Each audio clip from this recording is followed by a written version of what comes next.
Okay, I know you really can't see it too well, but this is what I'm talking about. The Gun Show Undercover Arizona Report.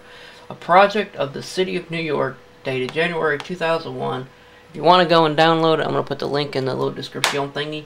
But it's www.gunshowundercover.org. Okay, it's a, where is it? It's like, yeah, 6 pages, okay? But what I went through is I went and I pulled up some areas. Now, I'm hoping you can read this. If not, oops, because I tried, like, different things and none of them worked. But I'm going to pull some specific pieces of information out of here. Let's talk about Jared Lautner, the guy who killed 6 people and wounded Congressman Gabriel Giffords. This is the section I want you to pay attention to, though. Even though the U.S. Army had rejected Lautner after admitting to a history of drug abuse during his application to enlist, it failed to share this information with the FBI as required by law. As a result, Lautner's name was never entered into the National Instant Criminal Background Check System, NICS, a database used to screen prohibited purchasers from buying guns. Less than a year later, Lautner was able to pass a background check and purchase a shotgun. And only 1 year after that, Lautner bought the Glock gun that he used in the Tucson shootings. Now, what I want you to pay attention to is this specific piece right here. The U.S. Army had rejected Lautner. It failed to share this information with the FBI as required by law. That's the first thing I want you to pay attention to. So what we have is a case of the United States Army failing to follow the federal law. Okay? Now that's the second thing, a little bit less important. Less than a year later, Lautner was able to pass a background check and purchase a shotgun. Notice he passed a background check, accordance with federal law, and purchased a shotgun. And only 1 year after that, Lautner bought the Glock gun that he used in the Tucson shootings. So again, he passed a federal background check and bought another handgun, or a handgun. Now, the reason this is interesting is, first of all, he is following federal law. He is not committing a crime, technically speaking. Because I haven't seen the 4473s that you are required to fill out when you purchase a handgun. Okay, so he might have lied on those forms. Okay? But, actually, let me grab my copy of the actual form. Oh, look at that right there. It says, are you a lawful user or addicted to marijuana or any depressant, stimulant, narcotic drug, or any other controlled substance? Well, it might be that in the past he was, but now he's not. So he didn't lie on that if he clicked yes or no. Yeah, no. Anyway, another thing I want you to notice, a little bit less important, is that nowhere in here does it say he bought those at a gun show. So why this information is involved in a gun show report, I don't know. Now, you'll notice the little one here, hopefully. Well, this is it. The NICS Improvement Amendments Act of 2007, Public Law Number 110180. See also James Grimandelli, sorry, messed your name up there. Reno Era Policy kept Jared Lautner off FBI gun list.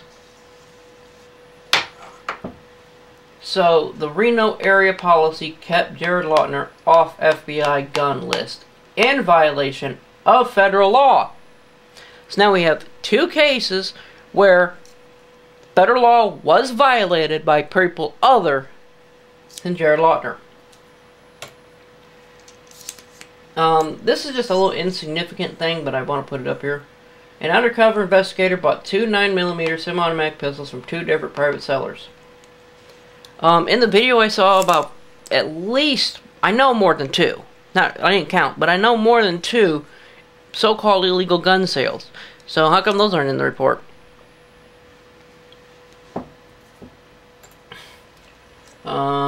This is a great one. However, by ATF's own account, it is difficult to determine the precise extent of criminal activities at gun shows. According to the ATF, 27% of illegally trafficked guns are connected to private sellers and 30% are connected to gun shows. So it's difficult to determine, but yet they determine it. So why would you put in here that it's difficult to determine if you went ahead and did it? Now, well, hold on. Now again, I want you to see the 11 down here. You see the 11 here? Probably not.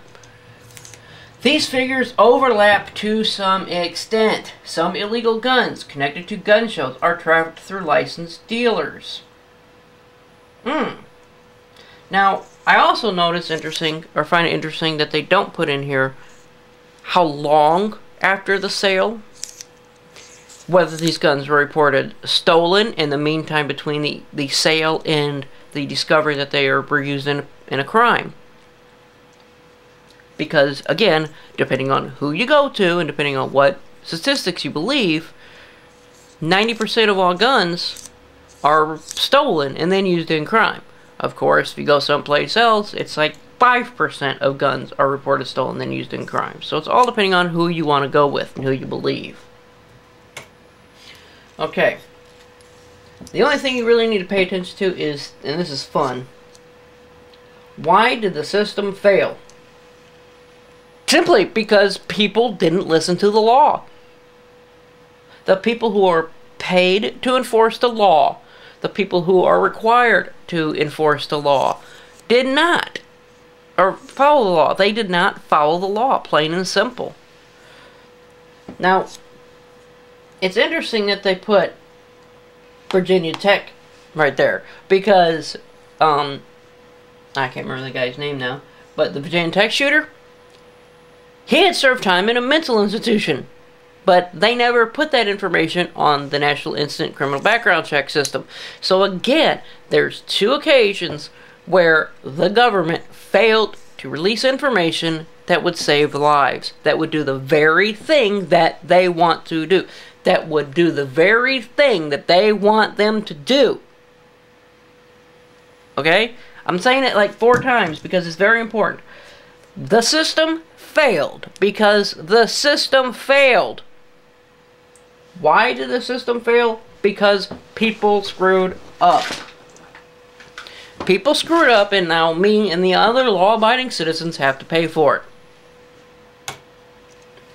Background checks for all gun sales. Congress should change the law. Right here.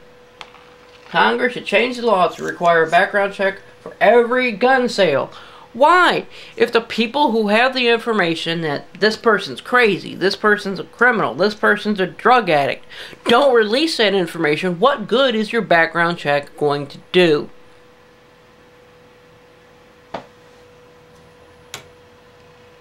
So, another question I have is these so-called investigators.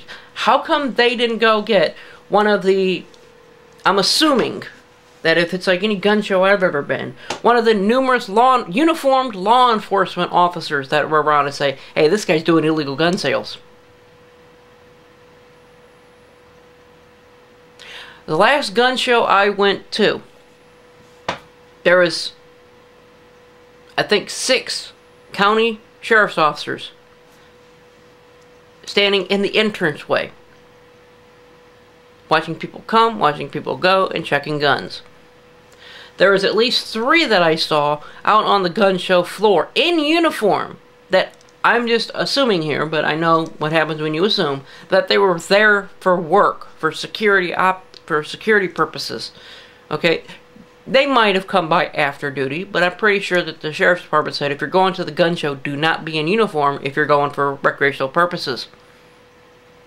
So how come none of these investigators, which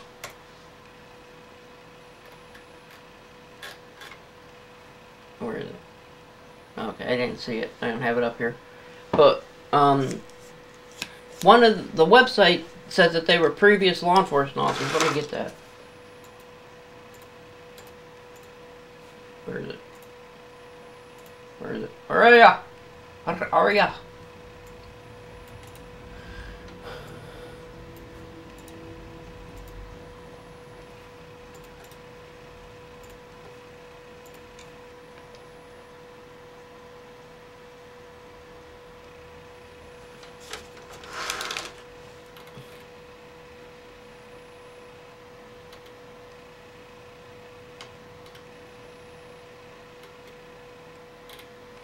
Okay. No, he doesn't say it. I thought I swore I saw that somewhere.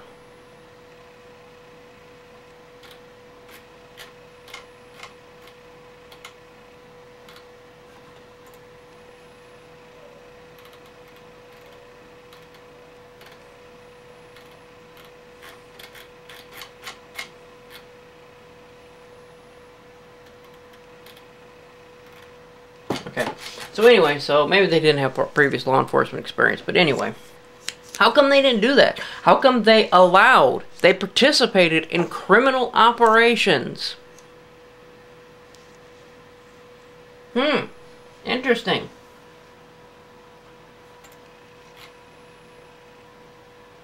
Private investigators, that's right here, private investigators, not law enforcement officers. So these private investigators committed crimes, according to what they're saying. And didn't do anything about it. Now, I just find that very interesting. That you are not cooperating with law enforcement agencies. You are not cooperating with the ATF. How come you did it outside of your state? These are all interesting questions, and I haven't yet got an answer.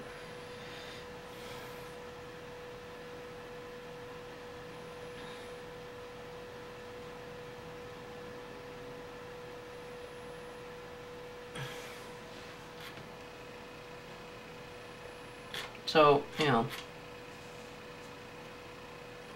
81% of all 81% of gun owners in a 2011 bipartisan poll said that they support background checks for all gun sales.